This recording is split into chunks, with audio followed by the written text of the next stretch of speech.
तो भागवताकार कहते हैं सदा सेव्या भागवती श्रीमद् भागवती कथा। सदा सुनो गुणगान सुनो। सुनने से क्या होगा? कान पवित्र होंगे। गाली सुनने से क्या होता है? अच्छा, बिना वजह कि हम तुम्हें गाली देने लगे, हमने तुम्हें छुआ तो है नहीं। गाली देने से क्या होता है? बोले गुस्सा आती है। कोई गाली दे तो शरीर फनफना जाता है, लगता है मसल डालें, लेकिन हमने कुछ किया तो नहीं। हमारी वाणी, हमारी जीभ, हमारी जबान हम दे रहे, तुम्हें क्या दिक्कत है? अरे ऐसे कैसे नहीं? गुस्सा आती कि नहीं? बोलो। तो गाली देने से क्या होता है? गुस्सा आती है। उसी प्रकार बोले कथा से क्या होता है? कथा से भगवान की भक्ति आती है। हाँ, कई लोग कहने लगते ना, जो अंधविश्वासी आदमी होते, जो कई लोग जो सनातन विरोधी होते, वो कहते क्या होगा कथा से? टेंट लगाओ, भंडारो, 1.5 करोड़ खर्चा करो, 1 करोड़ खर्चा करो, ये करो वो करो, 3 घंटा बर्बाद होते हैं, क्या हो जाता है कथा से? अच्छा भाई साहब, गाली से क्या हो जाता है? हम तुम्हारे बाप में गाली दें, क्या हो जाएगा? अरे ऐसे कैसे दे सकते हो? शरीर फनफना जाएगा। हाँ जी या ना जी? तो कोई तुमसे पूछे कि कथा से क्या होता है, तुम पूछना गाली देने से क्या होता है, उनकी समझ में आ जाएगा। जब बिना छुए गाली देने से इंसान का टेम्परेचर 300 वोल्टेज बढ़ जाता है, तो ये भगवान की कथा की ताकत है कि भगवान की कथा सुनने से मन शांत होकर के प्रभु की भक्ति प्राप्त हो जाती है। इसलिए सदा सुनो। अच्छा महाराज, सदा क्यों? एक बार सुन ली, अब इतने में तरवी ना का। आप कह रहे कि 7 दिन सुन लो नियम से, ऐसा वैसा, तो भगवान को पा जाओगे। तो अब एक बार सुन ली, अब बार बार क्यों? आप तो कह रहे सदा सेव्या। ये मन बड़ा खतरनाक है भैया, बहुत खतरनाक, बहुत डेंजर है। तुरंत ये मन कतन्नी मारता है। बोले इसीलिए बार बार ठाकुर जी की कथा को सुनो, बार बार भगवान के गीत को सुनो। कबहू तो दीन दयाल के भनक पड़ेगी कान, कभी तो चित्त रम जाएगा और चित्त में चित्त चोर, माखन चोर, चलिया मोहन मुरली वाले चिपक जाएंगे। और जिस दिन चिपक जाएंगे उसी दिन कथा सुनने का सार निकल आएगा।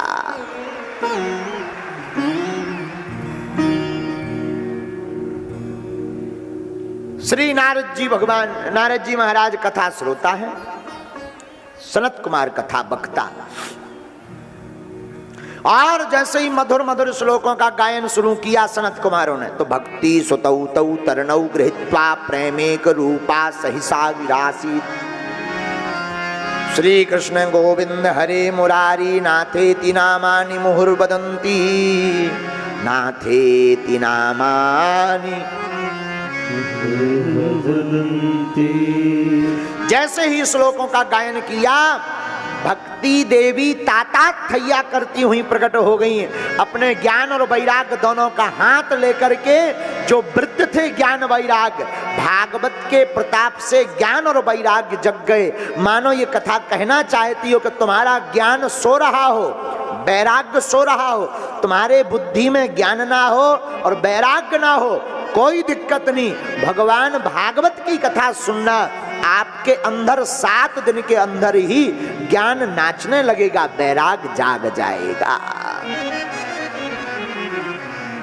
भक्ति देवी प्रकट वही महाराज, सबके लिए तो स्थान दिया, हम कहाँ बैठे नारद जी, हमारे लिए कोई बढ़िया सा स्थान बतलाओ।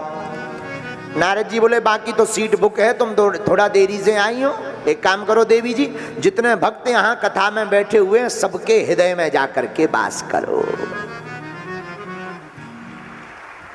और व्यक्ति एक बार आ जाए तो लौट कर जाए ना, ऐसा स्वभाव अपनी जिंदगी में रखो। हमारे राम जी का और ठाकुर जी का यही स्वभाव है। हमारे ठाकुर जी और राम जी ने ऐसा स्वभाव में जीवन जिया कि सदियों पहले भगवान अवतरित हुए थे। भगवान आज भी हैं, लेकिन अवतार की लीला ये कब पूरी हो गई? भागवत की लीला 5500 वर्ष ठाकुर जी की पूरी हो गई है, लेकिन आज भी ऐसा लगता है जब कभी कथा होती या भगवान कृष्ण की चर्चा चलती, मानो लगता है भगवान कृष्ण हमारे बीच बैठे हों। मानो लगता है भगवान हमारे बीच अटखेलियां कर रहे हों। मानो लगता है भगवान हमारे पास आ गए हों। इसलिए मेरे युवान भाइयों से निवेदन है, तुम जिंदगी में जीना है, एक कथा का नोट कर लो, हो सके तो पेन कागज लेकर बैठा करो, कभी जिंदगी में काम आएगी ये बातें। किसी को अपना बनाना है तो प्रभाव में मत अपना बनाओ, किसी को अपना बनाना है तो स्वभाव में अपना बनाओ।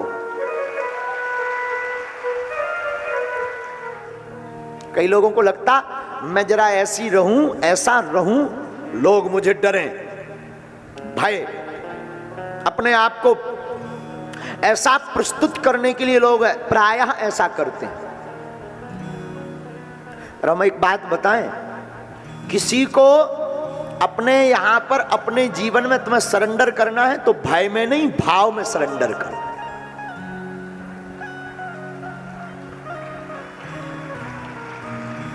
आप भय में किसी को सरेंडर कर दो तो वो 1-2 मिनट के लिए भय में रहेगा, लेकिन वो व्यक्ति तुम्हारे जाते ही फिर ज्यों का त्यों हो जाएगा। हमको सिकंदर का एक वाकया याद आता है। एक बार सिकंदर पूरी दुनिया को जीतकर चला जा रहा था। एक सैनिक बैठा हुआ था, बाकी लोग खड़े हुए कांप रहे थे, सब स्वागत कर रहे थे, जी हजूरी कर रहे थे, लेकिन वो एकदम शान से सीना तान कर बैठा था, पांव के ऊपर पैर रखकर, हाथ में कृपाण लेकर। सिकंदर ने कहा, सावधान, कौन हो तुम, क्या पागल हो? उस सैनिक ने कहा कि मैं पागल नहीं हूं, मैं तो एकदम ठीक आदमी हूं, मेरा नाम अमुक है। तो तुम यहां पर बैठे हो, तुम्हें पता है मैं सिकंदर हूं। सैनिक ने मुस्कुरा करके कहा, तुम्हें कौन नहीं जानता कि तुम सिकंदर हो, सब जानते हैं, मैं भी जानता हूं, बहुत दिनों से जानता हूं। तो सिकंदर ने कहा, तुम्हें डर नहीं लगता? मैंने लाखों लोगों को मार दिया, तुम खड़े होकर के मेरा सम्मान नहीं कर रहे हो, तुम्हें डर नहीं लगता? सिकंदर ने कहा, माफ करना, आपने अपने बल से, कूटनीति से या कोई भी नीति से पूरी दुनिया को जीता होगा, मुझे कोई दिक्कत नहीं है, पूरी दुनिया के लोगों को भयभीत किया होगा, मुझे कोई दिक्कत नहीं, पर याद रखना तुमने दुनिया को जीता है, मेरे दिल को नहीं जीता है। और भले ही तुम मुझे मार दो, मुझे मृत्यु पसंद है, मैं मरने को भी तैयार हूं, पर मैं मरते मरते फिर कहे जाता हूं मेरा दिल नहीं जीत पाए। तुझे सिकंदर बनना है तो मेरा दिल जीत कर बताओ। हम तुम्हारी, मेरे पागलों, इस कथा का आशय यही कहना चाहेंगे, किसी को सरेंडर करना है ना, किसी को अपना बनाना है ना, तो प्रभाव से किसी को अपना मत बनाओ, पद के, धन के प्रभाव से अपना मत बनाओ। किसी को अपना बनाना है तो भाव से अपना बनाओ।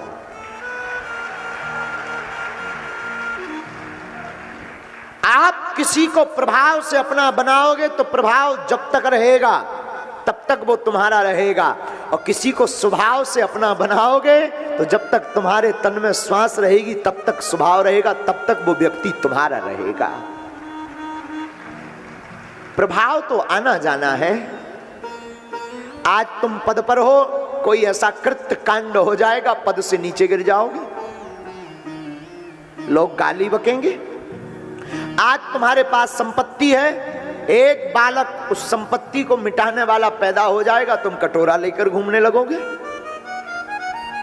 आज तुम्हारे रूप है, यौवन है, कल बुढ़ापा आ जाएगा।